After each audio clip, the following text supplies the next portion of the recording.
Palu hakim diketuk, bletak. Sidang pra-peradilan memutuskan polisi wajib membuka kembali kasus esek-esek Sejoli, Rizik, dan Firza. Pertimbangan hakim demi kepentingan umum.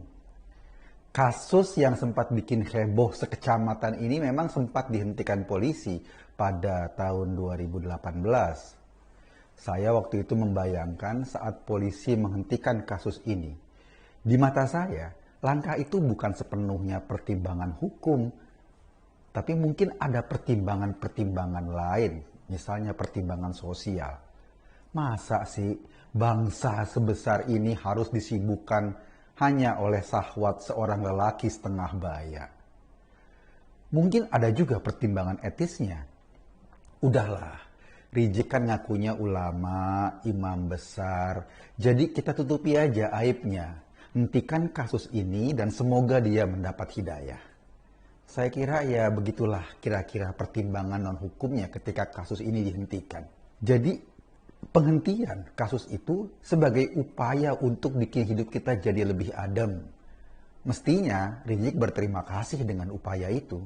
Tapi Rizik ternyata bukannya berterima kasih tapi makin jumawa. Omongannya tambah kasar, perilakunya lebih beringas. Coba dengar ceramahnya sesaat setelah kembali dari pelariannya di Saudi. Bahkan pengawalnya Rizik berani menembaki mobil petugas.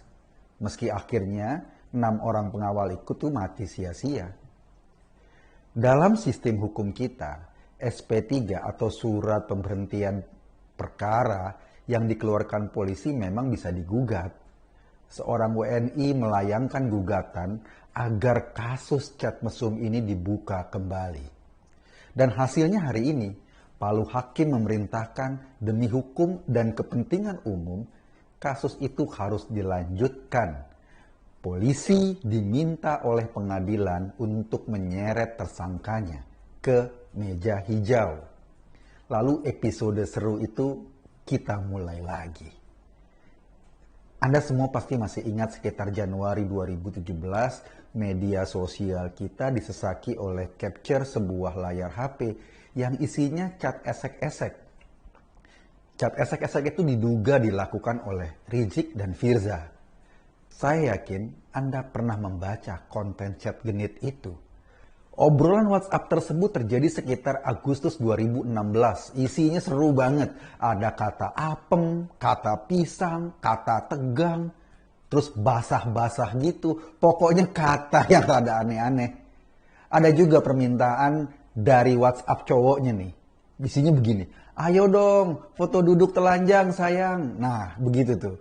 Dan kita tahu, foto dengan pose sesuai permintaan itu juga beredar di masyarakat. Ada cewek berpose duduk tanpa dibungkus sehelai daun pisang pun. Di foto itu, spray dan televisi tabung menjadi saksi bisu kenakalan 2 remaja berusia hampir petang itu. Mereka juga bicara tentang rencana pertemuan di kandang kambing. Nah, orang gampang mengartikan kandang kambing yang dimaksud dalam obrolan itu adalah lokasi markas Rizik di Megamendung yang kini tanahnya bermasalah, bangunannya berdiri secara ilegal. Kasus cat esek-esek itu dilaporkan oleh Aliansi Mahasiswa Anti Pornografi ke polisi. Saat dilaporkan kemarin, Firza sendiri yang sebagai ceweknya sedang ada di tahanan Makobrimob karena kasus makar yang menderanya. Ia kemudian dilepaskan setelah masa pemeriksaan selesai. Pada awal Februari 2017, polisi menggeledah rumah Firza dalam kaitannya dengan kasus makar. Di sana juga ditemuin spray sama pesawat televisi yang sama persis dengan background foto seronok yang beredar dan pernah mungkin Anda lihat.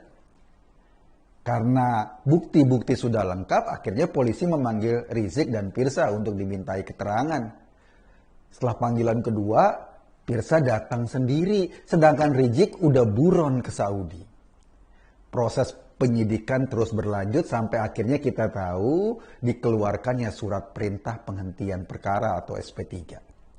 Alasan hukumnya, kata polisi saat itu, bukan karena catnya palsu, atau foto-foto yang beredar itu adalah foto rekayasa. Bukan itu alasannya. Tetapi kata polisi, karena saat itu tidak ditemukan siapa yang mengunduh chat esek-esek itu ke media sosial, jadi dihentikan. Rizik ini emang banyak terkena kasus hukum. Laporannya di kepolisian menumpuk. Tapi dari semua kasus, mungkin soal esek-esek ini yang paling ditakutin. Buktinya, dulu ia memilih buron ketimbang berhadapan dengan hukum. Bagi Rizik, kasus ini berat bukan karena ancaman hukumannya, bukan karena ancaman pidananya. Kasus ini terasa berat karena melibatkan selangkangannya sendiri, plus melibatkan selangkangan orang lain. Kalau Rizik dihukum karena mulutnya yang kasar, ia akan tetap diglorifikasi sebagai pahlawan oleh pengikutnya. Kalau ia dihukum karena ceramahnya yang provokatif, pengikutnya akan tetap menganggapnya sedang melakukan jihad. Kalau ia melawan petugas, ia akan dianggap sebagai superhero. Tapi apa yang terjadi jika pengadilan nanti membuktikan cat esek-esek itu valid dan Rizik dihukum karena ulahnya tersebut? Terus kepikiran nggak apa yang ada di kepala keluarga 6 orang anggota FPI yang meninggal kemarin? Bahwa mereka mati hanya untuk membela seorang yang berperilaku mesum. Kasihan kan? Bayangkan seorang imam besar, seorang yang diagung-agungkan pengikutnya, kini duduk di kursi tersangka untuk menerangkan bagaimana ia bisa basah hanya oleh sebuah chat. Saya membayangkan ketika Rizik dengan pakaian kebesarannya hadir di pengadilan. Para pengawalnya yang galak saat berteriak takbir itu mensesaki ruang pengadilan. Lantas majelis hakim bertanya kepada Rizik, "Apa yang saudara maksud dengan pisang yang sudah tegang? Tolong dijelaskan, apakah itu pisang Ambon atau pisang kepok?" Pusing kan jawabnya? Atau mungkin pertanyaannya begini, saudara benar-benar berniat janjian wik di kandang kambing? Apa jawabannya kita nggak tahu. Pertanyaan-pertanyaan sejenis itu pasti akan mengundang cekikikan pengunjung. Tidak kecuali mungkin para pengikutnya Rizik sendiri yang hadir di sana. Jadi ketika dulu terserempet kasus ini, Rizik memilih buron ke Saudi. Kita bisa maklum langkah itu.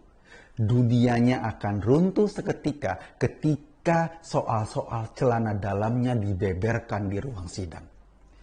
Sebagai imam besar, di ruang sidang itu, ia akan tersedak oleh kenakalan salah satu organ tubuhnya sendiri.